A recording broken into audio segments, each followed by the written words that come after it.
好来，继续来到云林，罢免着立委丁学忠的公民团体，特别邀请到高雄市的立委黄捷到虎尾扫街发面纸。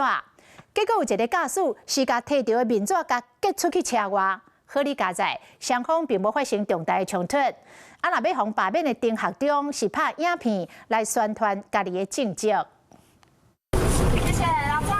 高雄市立委黄捷伫云林虎尾宣讲罢免立委丁学忠伫发面纸的时候，经过驾驶大声伫甲问。这个驾驶敢若无甲认出来，将伊当作志工，一直甲问讲领偌济钱。黄捷讲无领，驾驶这个是将面纸弹出车窗外。拜托啦，咱拢做爱台湾的。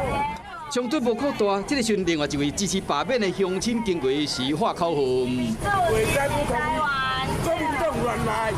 志刚讲，当时有一个负责人骑车拍算要弄志刚。公庙海鲜，再赢一次。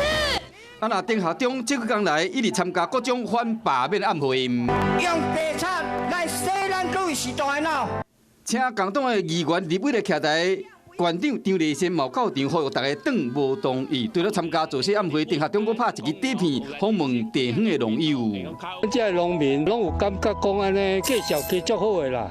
丁学忠希望透过农民的访问建立伊的形象，嘛要宣传伊的政绩。